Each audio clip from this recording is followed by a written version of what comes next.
Aí vai começar isso. Boa noite para vocês. Nós estamos aqui hoje para vocês conhecerem um pouquinho, né, do que consiste as aulas do Apoio PISM do Colégio CAVE. Nessas aulas a gente busca, além, claro, né, de preparar vocês para a prova que vocês vão fazer. O grande X da questão é a gente conhecer a prova que a gente vai fazer, né? Se já fizeram o PISM 1, já tiveram uma experiência com ela, mas assim, o estilo da prova, os tipos de questões, além do conteúdo que é trabalhado. Aqui a gente não vai, obviamente, ter tempo de explicar a matéria toda, mas toda aula, olha só, vou mostrar para vocês. Toda aula, ela começa sempre com o tema e os objetivos. Para quando vocês forem estudar, já ir organizadamente o pensamento de vocês. Eu preciso revisar esse assunto, esse assunto. E aí, normalmente eu trago exercícios. Essa aula aqui, eu peguei até um exercício do PISM. Eu vou procurar exercícios que tenham o mesmo estilo da prova, pode ser provas anteriores, mas também de outros vestibulares, de outros concursos que tenham esse mesmo estilo. E aí a gente vai trabalhar ao mesmo tempo conteúdo com exercício. Então, esse tema de tipologias e gêneros é um tema comum do PISM 1, 2 e 3. É um tema que você vai aprofundando ao longo da caminhada aí do ensino médio. Né? O que é um tipo textual? O que é um gênero textual? Quais as características? Como que eles dialogam entre si? Né? Compreender esse conceito é um dos objetivos dessa aula. Saber diferenciar os tipos textuais e diferenciar atitudes comunicativas relacionadas aos tipos de texto, tá? E aí eu coloquei essa prova de 2015, as questões objetivas e as questões discursivas que nós vamos fazer e comentar. Só mostrando para vocês o esquema da aula, tá? E por último, eu sempre coloco um esquema. Então, ó, tipos textuais, gêneros textuais, que a gente, quando vocês forem fazer uma revisão da revisão, porque a gente faz isso, né? Revisão da revisão da revisão. E é tudo certo, é assim mesmo. Vocês vão ter oportunidade de ter um material organizado que contemple tanto o conteúdo quanto o exercício e os mecanismos de interpretação que vocês vão precisar para esse tipo de prova, né? Então, para a gente começar, o que é um tipo textual, o que é um gênero textual, né? Vocês já estudaram isso, com certeza, já devem ter visto, mas eu costumo falar com os meus alunos o seguinte: quando eu falo de tipo textual, pensa como se fosse um conjunto, e os subconjuntos são os gêneros. Então, eu tenho o tipo textual narrativo.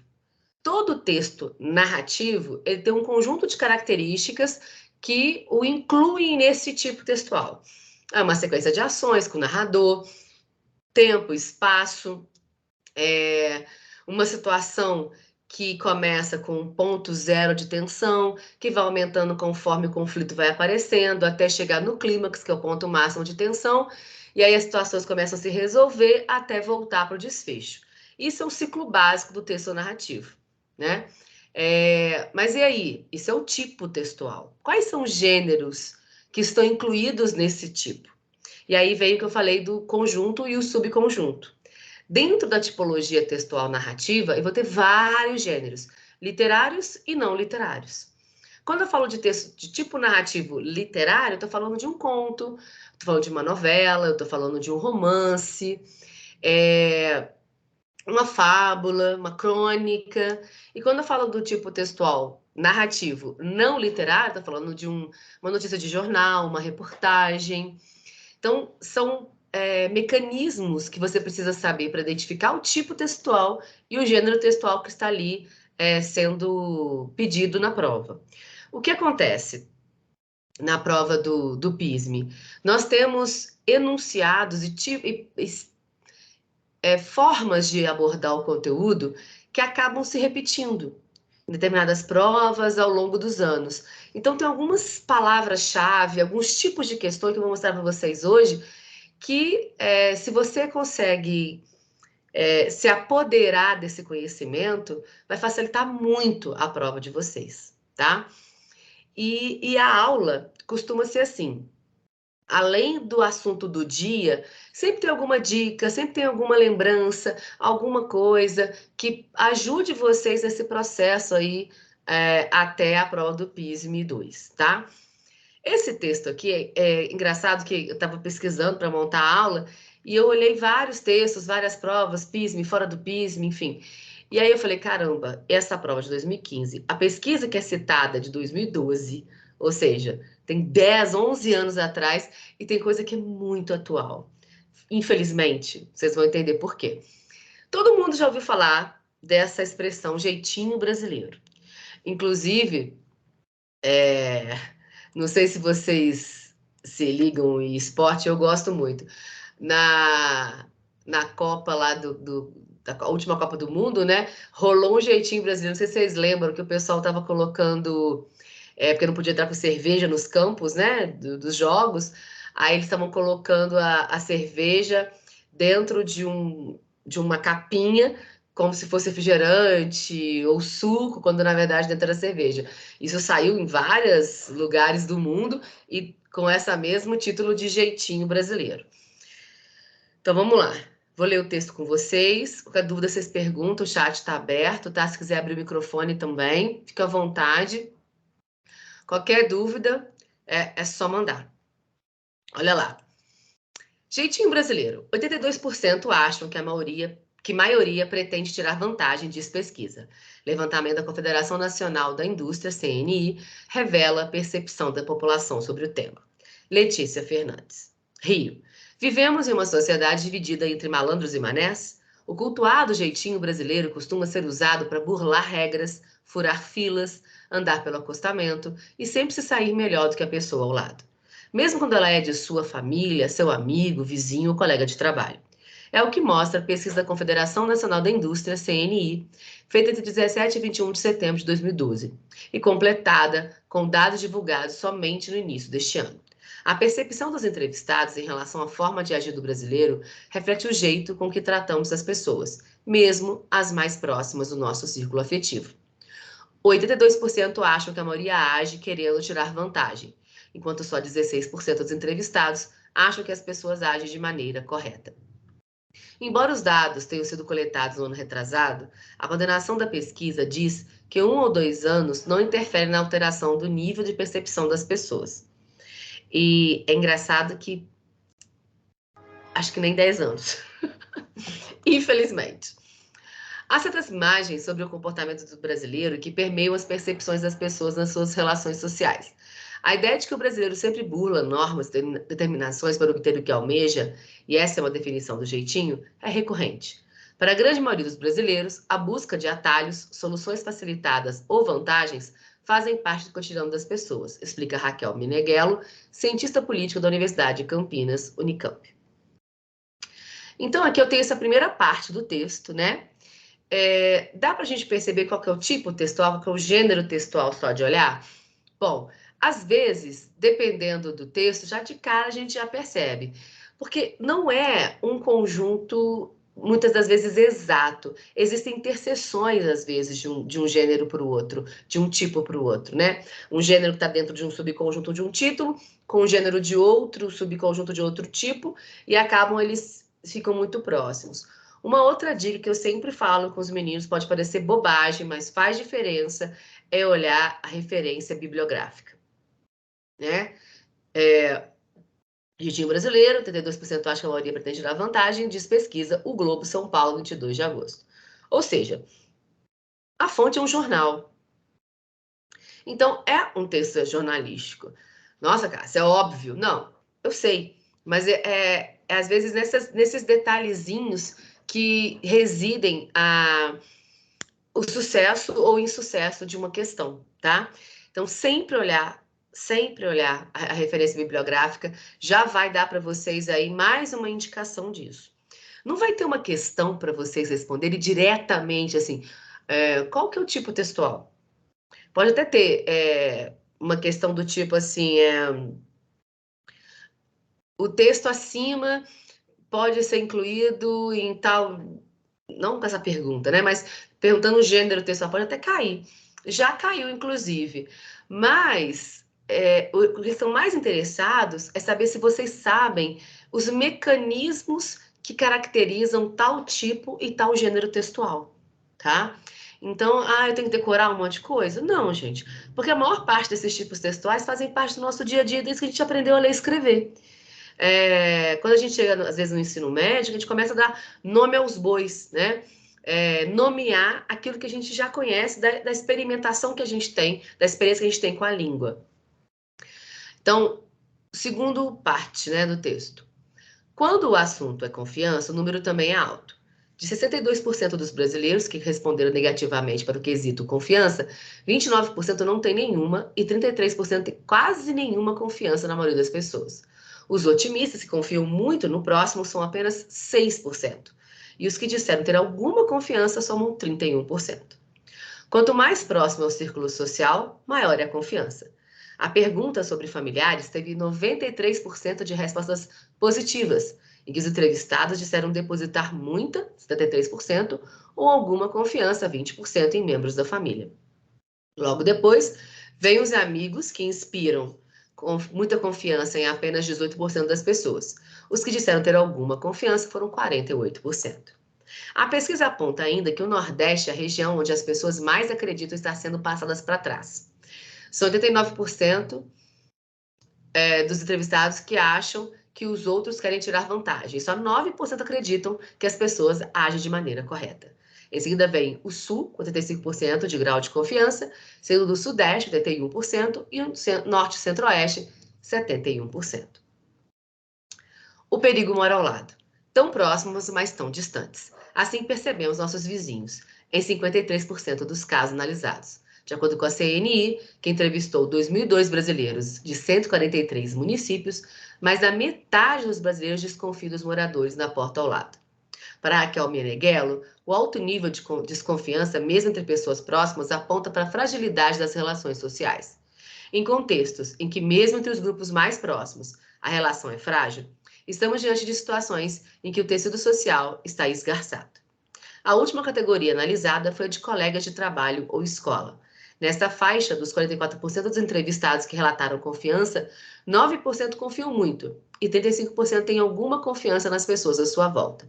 A desconfiança aqui chega a 47%, sendo 22% os que confiam quase nada e 25% os que não têm nenhuma confiança nesse grupo. No grupo dos que recebem até o salário mínimo, a desconfiança aumenta, com 83% dos entrevistados acreditando que a maioria das pessoas quer tirar vantagem. O nível só diminui na categoria dos que ganham de 5 a 10 salários mínimos. Mesmo assim, chega a 77%. Sobre a percepção que o brasileiro tem da sociedade, o nível de desconfiança é maior entre os mais pobres e os mais ricos. Na faixa de quem ganha um salário mínimo, 67% dos entrevistados disseram ter pouca, 26%, ou nenhuma confiança, 41%, na maioria das pessoas. No grupo que ganha mais de 10 salários mínimos, 68% apontaram desconfiança absoluta, 39%, ou muita desconfiança, 29%, na maioria das pessoas. O que tem é essa visão de que o brasileiro sempre quer tirar vantagem. Ele passa pelo acostamento, fura fila, não devolve o troco, cola na prova, e isso afeta essa avaliação. As pessoas podem defender uma sociedade sem corrupção, mas nessas pequenas coisas elas não têm essa ética, e aí você começa a perder confiança. É uma confiança desconfiada, conta Renato da Fonseca, coordenador da pesquisa. Entrevistados com nível superior são os que mais confiam nos outros. Mesmo assim, são apenas 19% os que acreditam que as pessoas agem de forma correta, e 80% os que acreditam que elas querem tirar vantagem. Então, aqui é uma reportagem baseada nessa pesquisa. A questão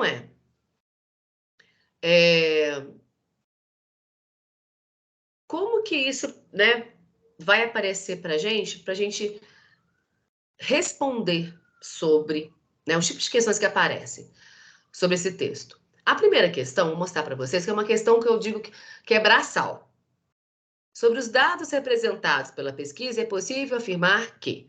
Então, é o tipo de questão que você tem que voltar no texto, uma a uma, para conferir a resposta. Não tem um raciocínio tão elaborado. Muitos dos meus alunos reclamam da questão da interpretação textual, que tem dificuldade de interpretar o texto. Às vezes, interpretar a própria enunciado da questão. Então, uma coisa que eu já digo para vocês de cara: verbos de comando. quando você vai interpretar um enunciado de questão, ficar ligado nos verbos de comando daquela questão, para não errar. Aquela clássica, acho que todo mundo já passou por isso. A questão está pedindo você marcar a incorreta, você marca a correta. No nervosismo, na hora da prova, você acaba confundindo isso. Então, marcar essas palavras, esses verbos de comando, para evitar esse tipo de erro que pode te atrapalhar, né? Isso não só em português, mas em qualquer outra prova. Então, essa primeira questão é, como eu disse, braçal. E um por um, para ver se aquela informação está correta ou incorreta. Os mais ricos têm uma desconfiança muito maior que as pessoas mais pobres. Menos da metade dos entrevistados desconfia dos colegas de trabalho ou de escola. A relação de proximidade entre os vizinhos assegura um baixo nível de desconfiança. A percepção da forma de agir do brasileiro não tem relação com o nível de escolaridade dos entrevistados. Cerca de 90% das pessoas entrevistadas depositam total confiança nos membros da família. A resposta aqui é a letra B de bola, que é a certa. Menos da metade dos entrevistados desconfia dos colegas de trabalho ou de escola. Essa primeira questão, ela está querendo cobrar de vocês essa atenção. Nossa, Cássia, mas a prova do PISMA parece texto comprido, até maior que esse às vezes, gente. E tem vindo umas provas de português com os textos bem longos. Uma outra dica que eu posso passar para vocês é, na hora de fazer os simulados, exercícios em sala, buscar, na hora de ler os textos, dar uma primeira lida e tenta você sozinho, na sua cabeça, formular qual é a ideia principal desse texto. Se quiser, até anota. Depois vai lendo parágrafo por parágrafo e colocando palavras assim de chave de cada um daquele parágrafo. Para quem tem dificuldade com interpretação, esse é um artifício muito importante, muito importante. E aí é uma dica que não é só para português, é qualquer outra disciplina, você vai fazer uma questão envolvendo um texto longo, que a gente às vezes se perde lendo, né? A segunda frase, a segunda questão é uma questão clássica do PISME, que envolve o quê? Vocabulário. A ideia é de que o brasileiro sempre burla normas e determinações para obter o que almeja, e essa é uma definição de jeitinho, é recorrente. Nesse trecho, o verbo burlar pode ser substituído, sem perda substancial de sentido, por questão classicona do PISME, cai muito. PISME 1, 2, 3, tá? Não é só de um, só de dois, não, cai nas três. Então, muitas vezes, a gente tem dificuldade nessa questão porque a gente quer matar de primeira 100%, e não é assim. O ideal é que quando você não conhece aquela palavra, é voltar no texto, ler o trecho e tentar identificar pelo contexto, né? Pelo tema que o texto está trazendo para a gente, determinadas palavras a gente consegue identificar o significado por essa análise do contexto, tá? Então, burlar normas, e não lembro o que é. Será que é instaurar normas, regular, criticar, fraudar, acatar? Se está falando que essa definição do jeitinho brasileiro, ou seja, que é tentar tirar vantagem, não vai ser instaurar alguma norma, nem regular, nem criticar. Seria fraudar a resposta, a letra D, né? Da fraude. Fazer uma fraude, ou seja, fraudar normas, seria não seguir essas normas, ir contra elas de alguma forma, tá? A 3 é uma questão de referenciação. Nós vamos ter aula só disso também durante o curso desse revisional. Por quê? São várias formas que você pode fazer referenciação dentro do texto. Está ligada também a mecanismos de coesão do texto, também tem aula sobre isso. E é básico, não só para você interpretar um texto, mas para você escrever também um texto, né? A gente tem que lembrar que eu estou falando de linguagens, apesar de estar lá português, literatura, redação separado, é linguagem. Se você aprende uma coisa, um determinado conceito, entende determinado mecanismo textual na interpretação, isso vai te ajudar também na escrita. Nada é gavetinha separada. Então, aqui é um trecho do texto pedindo para a gente identificar A que se refere esse os, né? Que é seria um pronome aqui, né? Quanto mais próximo é o círculo social, maior é a confiança. A pergunta sobre familiares teve 93% de respostas positivas, e que os entrevistados disseram depositar muita ou alguma confiança em membros da família. Logo depois vem os amigos, que inspiram muita confiança, são apenas 18% das pessoas. Os que disseram ter alguma confiança foram 48%. Aqui, né, o pronome está sendo usado para se referir ao que foi dito antes. Também nós vamos ver que todo esse tipo de referenciação tem nome, tem sobrenome, nome do meio, mas isso aos poucos a gente vai vendo. Poderia ser os amigos que está sendo falado aqui, membros da família, deixa eu ver mais quem, familiares, entrevistados. Então, tem várias referências de pessoas ou grupos de pessoas aqui. Então, aqueles que disseram ter alguma confiança foram 48%. Aqui são os entrevistados, né? Eles que estão dando a resposta às perguntas que estão sendo feitas sobre esse grau de confiança em determinados círculos sociais. Então, seria a letra E. A prova de português do PISM, gente, não é uma prova necessariamente complicada. Ela é cansativa, às vezes, por conta do tipo dos textos grandes, como eu falei com vocês. Mas eu tenho certeza, se você conhece o tipo de prova que você está fazendo, você entra para fazer com meio caminho andado, tá? E é isso que esse tipo de proposta do nosso curso tem, né? Preparar vocês o melhor possível. Aí, nós temos um trechinho de uma entrevista com o antropólogo Roberto da Mata, falando sobre o jeitinho brasileiro. Então, nós temos o segundo texto. O jeitinho brasileiro é uma forma de corrupção? Se a regra transgredida não causa prejuízo, temos o jeitinho positivo, e dirá eu, ético. Por exemplo, estou na fila, chega uma senhora precisando pagar sua conta que vence aquele dia e pede a passar na frente. Não há o que reclamar dessa forma de jeitinho, que seria universal porque poderia ocorrer na maioria dos países conhecidos, exceto talvez na Alemanha e na Suíça, onde um trem sai às 14h57. E sai mesmo, eu fiz o teste. A questão sociológica que o jeitinho apresenta, porém, é outra. Ela mostra uma relação ruim com a lei geral, com a norma desenhada para todos os cidadãos, com o pressuposto que essa regra universal produz legalidade e cidadania. Eu pago meus impostos integralmente e por isso posso exigir dos funcionários públicos do meu país. Tenho o direito, como cidadão, de tomar conta da Biblioteca Nacional, que também é minha.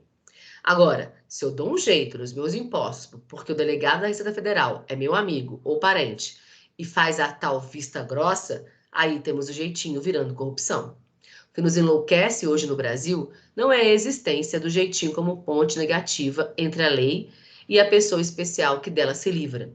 É a persistência de um certo estilo de lidar com a lei, marcadamente aristocrático, que de certo modo induz o chefe, o diretor, o dono, o patrão, o governador, o presidente a passar por cima da lei porque ele a impossa. Então aqui eu já não tenho um tipo textual que como é que fala? Que é uma reportagem, que é uma notícia, que eu tenho uma história sendo contada, né, de alguma forma. Aqui eu tenho uma entrevista, e esse texto aqui é um texto de expressão de opinião. Os mecanismos envolvendo esse tipo textual é diferente de um tipo textual narrativo, né? Eu vou ter argumentação, eu vou ter, às vezes, persuasão, eu vou ter tipos de argumentos diferentes.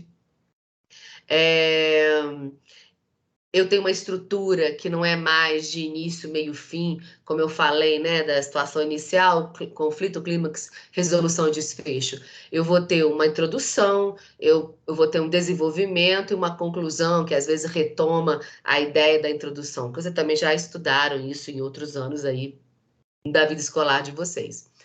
Então, é esse tipo de raciocínio que a gente precisa ter antes mesmo de se deparar com as questões. Opa, que tipo de texto é esse? Que gênero textual é esse? Quais são os mecanismos de interpretação desse texto? Quais as formas que eu tenho de entender o que está sendo falado? Eu sei que às vezes na hora da prova a gente não pensa nada disso, né? A gente tá ali nervoso, um monte de coisa, não é só português que vocês têm na frente de vocês, mas, de novo, são estratégias para vocês irem se adaptando, escolhendo, aperfeiçoando para chegar na hora da prova mais bem preparados, tá? Aí vem, considerando o texto 2, escolha a alternativa correta. Para Roberto da Mata, o jeitinho brasileiro é sempre sinônimo de corrupção, toda regra transgredida provoca o prejuízo dos outros, ocupar certos cargos não significa estar acima da lei. Qual que é verdadeira, qual que é falsa? Nós temos dois tipos de interpretação textual. Um, que é uma interpretação mais direta, em que a resposta está escrita no texto. Às vezes não com as mesmas palavras, mas você lendo o texto já tem a resposta. E existe a interpretação por inferência, que ela é indireta. Ela é através dos implícitos do texto. Ou seja, você lê, conclui a partir do que você lê, e essa conclusão é a interpretação. Então, aqui, ó. Roberto da Mata, o jeitinho brasileiro é sempre sinônimo de corrupção. Vamos lá. A resposta. Se a regra transgredida não causa prejuízo, temos o jeitinho positivo, dirá eu, ético. Opa! Então, esse sempre aqui, ó, já quebra a questão. Não é sempre sinônimo de corrupção. Porque se esse jeitinho não causa prejuízo, para o Roberto da Mata é positivo e até mesmo ética. E aí ele dá o exemplo de uma senhora precisando entrar na fila para uma conta que vai pagar e que vai vencer, barará, barará, barará, barará. Então, essa resposta aqui, essa número 1, alternativa aqui, tá errada. Não é sempre. Aí tá vendo? Essa interpretação aqui, ela é uma interpretação direta. Bora, continuando. Toda regra transgredida provoca prejuízo dos outros. Toda regra produz prejuízo? Será? Nesse primeiro caso que ela coloca aqui, ó, não. Porque, na verdade, você está ali fazendo um favor para aquela pessoa, né? Poderia ser você num outro dia. Toda regra transgredida provoca prejuízo aos outros. E a terceira, ocupar certos cargos não significa estar acima da lei. Essa interpretação aqui já é uma interpretação, como eu falei, dos implícitos. Ó, o que nos enlouquece hoje no Brasil não é a existência do jeitinho como ponte negativa entre a lei e a pessoa especial que dela se livra. É a persistência de um certo estilo de lidar com a lei, marcadamente aristocrático, que de certo modo induz o chefe, o diretor, o dono, o patrão, o governador, o presidente a passar por cima da lei porque ele a impossa. Então, aquela coisa de você ter um cargo de poder e abusar desse poder. Porque você tem esse cargo, então é como se você tivesse a desculpa ou as costas quentes, como se fala popularmente, né? Então, a resposta da 4, apenas a afirmativa 3 é verdadeira. Essa afirmativa aqui, 3, traduz o que está escrito nesse finalzinho do texto. Então, as outras duas estão erradas, a 3 está correta. Alguma dúvida até aqui, gente? Está dando para acompanhar direitinho?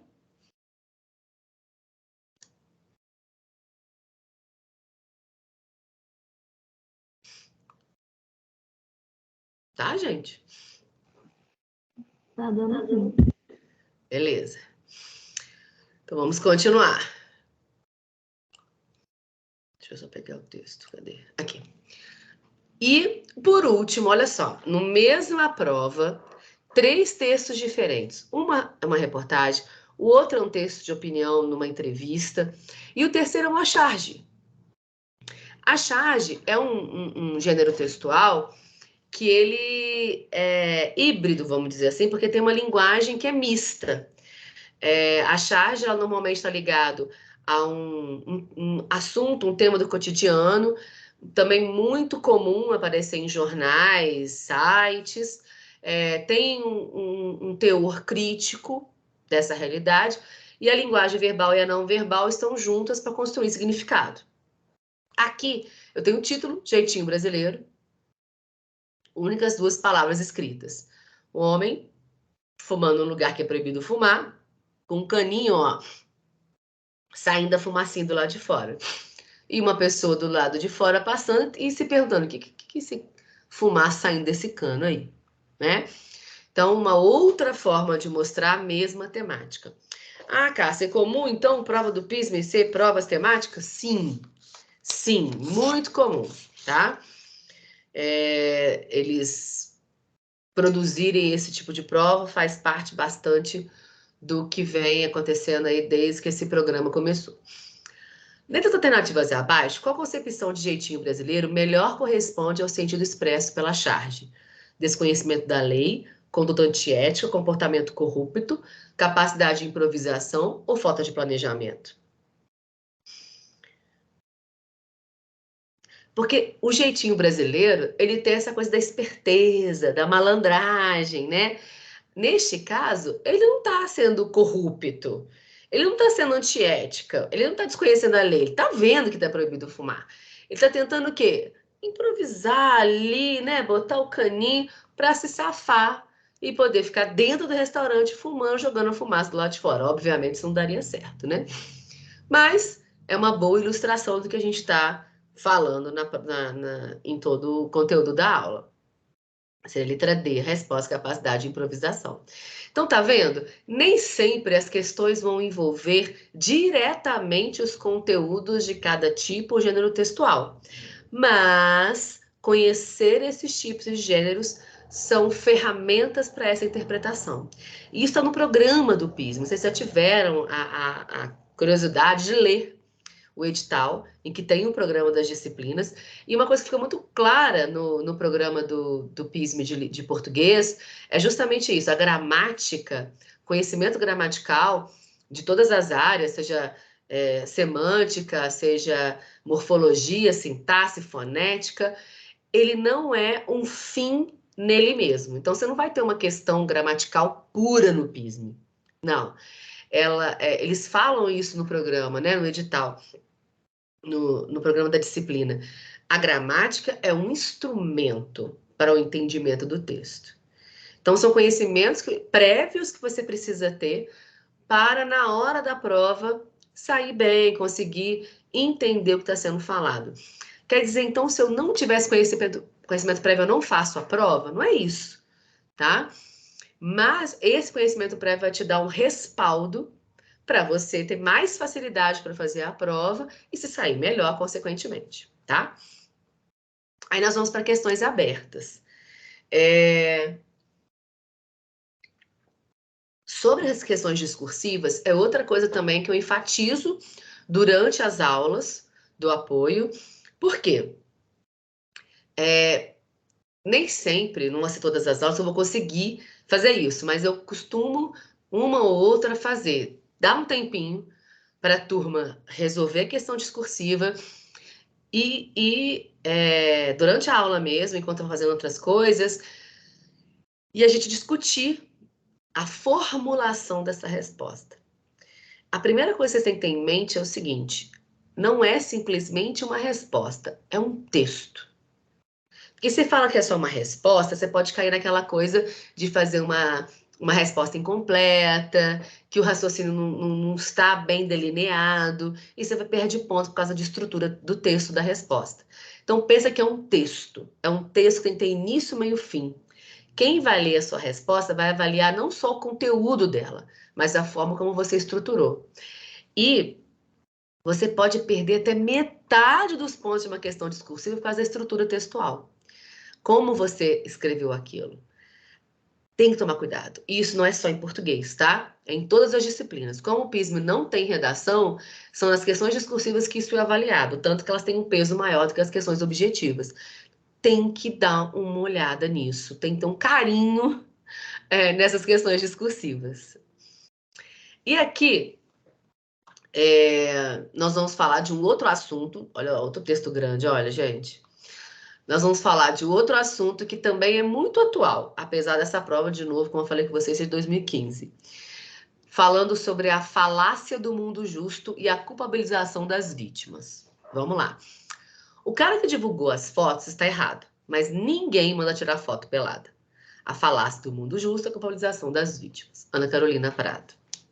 De novo, Referência bibliográfica, vamos ver de onde que é. É superabril.com.br. Então, revista, texto jornalístico também. É claro que o cara que estuprou é culpado, mas as mulheres também ficam andando na rua de saia curta em hora errada. O hacker que roubou as fotos dessas celebridades nuas está errado, mas ninguém mandou tirar as fotos. Se você trabalha duro, se você trabalhar duro, vai ser bem sucedido, não importa quem você seja. Quem morreu pobre é porque não se esforçou bastante. Você sabe o que essas afirmações têm em comum? Olha que a estratégia que foi usada nesse texto para iniciar essa exposição. Frases feitas, muitas vezes repetidas na nossa própria sociedade. Então, ele não começa apresentando diretamente o assunto, ele exemplifica para depois apresentar sua tese. Há algum tempo, falei aqui sobre como os humanos têm diversas formas de se enganar em relação à ideia de que têm de si mesmos, quase sempre para proteger sua autoestima ou para saciar sua vontade de estar sempre certos. Mas nosso cérebro não nos engana só em relação a como vemos a nós mesmos. Temos também a tendência de nos iludir em relação aos outros e à vida em geral. E as frases assim me exemplificam uma maneira como isso pode acontecer, por meio da falácia do mundo justo. Por exemplo, embora os estupros raramente tenham qualquer coisa a ver com o comportamento ou vestimento da vítima e sejam normalmente cometidos por um conhecido e não por um estranho numa rua deserta, a maioria das campanhas de conscientização são voltadas para as mulheres, não para os homens, e trazem a absurda mensagem de não faça algo que poderia levá-la a ser violentada. Muitos estudos revelam outras formas de culpabilização da vítima. Em 1966, os pesquisadores Melvin Lerner e Caroline Simons pediram 72 mulheres para assistir a uma atriz resolvendo problemas e recebendo choques elétricos, que eram de mentirinha, mas elas não sabiam, quando errava. Ao final do experimento, as mulheres tiveram que descrever a atriz, e muitas a desvalorizaram, criticando seu caráter e aparência, dizendo que ela havia merecido os choques. O mesmo aconteceu em questões relacionadas a dinheiro. Lerner fez outro experimento, dessa vez com 2 homens resolvendo quebra-cabeças. Ao final, um deles recebeu uma grande quantia de dinheiro. O prêmio foi totalmente aleatório e foi dito aos observadores. Mesmo assim, quando tiveram de avaliar os 2 homens, eles disseram que quem havia recebido o prêmio era mais inteligente, mais talentoso, melhor em resolver quebra-cabeças e mais produtivo. De lá para cá, muitas pesquisas foram feitas e obtiveram resultados semelhantes. Em um estudo sobre bullying feito em 2010 na Universidade de Linköping, na Suécia, não sei se assim se pronuncia, 82% dos adolescentes culparam a vítima por ser um alvo fácil. Para os pesquisadores, esses julgamentos são relacionados à noção amplamente difundida na ficção de que coisas boas acontecem com quem é bom e coisas más acontecem a quem merece. A tendência a acreditar que o mundo é assim é chamada na psicologia de falácia do mundo justo. Não importa quão liberal ou conservador você seja, alguma noção dela entra na sua relação emocional quando ouve sobre o sofrimento dos outros. Jornalista David McRaney, no livro Você Não É Tão Esperto Quanto Pensa. Ele acrescenta que, embora muitas pessoas não acreditem conscientemente em karma, no fundo ainda acreditam em alguma versão disso, adaptando o conceito para a sua própria cultura. E dá para entender por que somos levados a pensar assim.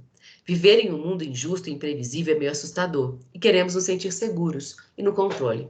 O problema é que crer cegamente nisso leva a ainda mais injustiças, como o julgamento de que pessoas pobres ou viciadas em drogas são vagabundas e tem mais é que se ferrar.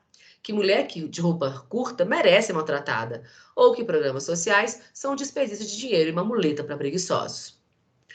Todas essas crenças são falaciosas, porque partem do princípio de que o sistema em que vivemos é justo e cada um tem exatamente o que merece. É importante notar que não estamos falando aqui sobre consequências de ações. Se você não trabalha ou gasta todo o seu dinheiro com coisas inúteis, é bem provável que acabe sem grana nenhuma. Se for escroto todo mundo, é bem provável que tenha muita dificuldade de ter amigos de verdade. São escolhas ruins e costumam levar a resultados ruins. O problema é que, nesse caso, a falácia do mundo justo desconsidera os inúmeros outros fatores que influenciam quão bem-sucedida a pessoa vai ser, como o local onde ela nasceu, a situação socioeconômica da sua família, os estímulos e situações pelas quais passou ao longo da vida e o acaso. Até a cor da pele entra aí, né, gente? A gente sabe disso. Programas sociais e ações afirmativas não rompem o equilíbrio natural das coisas, como seus críticos podem crer. Pelo contrário, a ideia é justamente minimizar os efeitos da injustiça social. Uma pessoa extremamente pobre pode virar a dona de uma empresa multimilionária, mas o esforço que vai ter que fazer para chegar lá é muito maior do que o esforço de alguém nascido numa família rica, que sempre teve acesso a melhor educação e a bons contatos. Se olhar os excluídos e se questionar por que eles não conseguem sair da pobreza, ter um bom emprego como você, está cometendo a falácia do mundo justo. Está ignorando as bênçãos não merecidas de sua posição, diz McCartney. Enfim, em caso de abusos contra outras pessoas, como bullying ou estupro, a injustiça é ainda maior, pois eles nunca são justificados. E aí a falácia do mundo justo se mostra ainda mais perversa. Portanto, toda vez que você se sentir movido a dizer coisas como estuprador é quem está errado, é claro, mas pare por aí. O que vem depois do mas é quase sempre fruto de uma tendência a ver o mundo de uma forma distorcida só para ele parecer menos injusto. Esse texto é bem mais complexo que o anterior, justamente porque ele está envolvendo ali a defesa de um ponto de vista. E como nós temos uso de primeira pessoa, há algum tempo falei aqui. Essa é uma indicação para a gente que trata de um artigo de opinião. Pelo menos, aparentemente, é isso. Então, eu tenho aqui uma defesa de um ponto de vista, de uma tese, através de argumentos, e bons argumentos, né? Tem argumento de autoridade, tem argumento com estimativa, pesquisas, referências a centros de pesquisa. Ou seja, o texto está todo fechadinho para que essa opinião seja levada até nós, leitores, e aceita pela gente, né? E aí nós temos duas questões abertas sobre esse texto. A primeira, como se pode relacionar o conceito de falácia do mundo justo aos estudos de Melvin Lerner e Caroline Simons, sintetizados no texto 4 na página anterior? Então, a falácia do mundo justo são um dos conceitos aqui. É uma questão que você precisa ter, você não precisa saber exatamente o que é uma falácia, tá? Mas ter uma noção do que seja isso para construir a sua resposta. Os estudos deles é esse aqui, ó, da culpabilização da vítima. Então, olha só, ele fala dos dois conceitos e a primeira questão do texto é pedir você relacionar esses dois. A pesquisa que mostra um com o conceito da outra, né? O segundo conceito tratado aqui no texto. É claro que hoje nós estamos só fazendo aqui uma possibilidade de aula, né? Que vocês poderiam assistir. Numa aula mesmo, essa seria uma questão, provavelmente, que eu daria um tempo para a galera fazer e depois ia corrigir. O gabarito está assim, ó. Os estudos de Lerner e Simons comprovam haver uma tendência de os seres humanos acreditarem que coisas boas, como o prêmio, no caso lá do dinheiro, acontecem com quem é bom. E coisas ruins, como os choques elétricos, acontecem a quem merece. Né? Porque a moça que tomou choque, o choque era de mentira, as mulheres observando falaram que ela merecia. Por quê? Só porque ela tomou choque. E os dois homens lá jogando, um ganhou dinheiro, outro não ganhou, o que ganhou dinheiro mereceu porque era melhor. Mas se o prêmio foi aleatório, né? Então comprova essa falácia. Era só explicar o exemplo com as palavras de vocês. E a 7, com relação aos estupros, porque a autora considera absurda a mensagem, não faça algo que poderia levá-la a ser violentada, que é a propaganda, né? Isso já tem mudado, graças a Deus, mas ainda tem muita gente que pensa assim, né? De novo, um texto de mais de 10 anos atrás, esse é de 2014, 9 anos atrás, mas que ainda traz mensagens e pensamentos muito difundidos na nossa sociedade. Então, ela considera essa frase absurda porque essa mensagem revela a existência implícita de uma justificação inaceitável para uma violência extrema, no caso do estupro, né? E a culpabilização equivocada da vítima. como se a vítima tivesse culpa por ter sofrido a violência. Assuntos muito atuais, né, que estão ainda sendo bastante difundidos no nosso dia a dia. Então, como eu terminaria essa aula, né? Eu iria para o quadrinho, mostrar, porque a gente viu hoje, ó, texto argumentativo, a gente também viu o narrativo, né, da reportagem.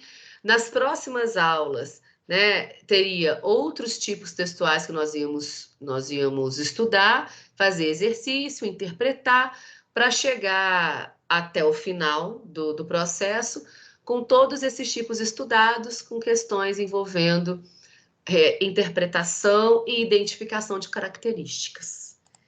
O que vocês acharam?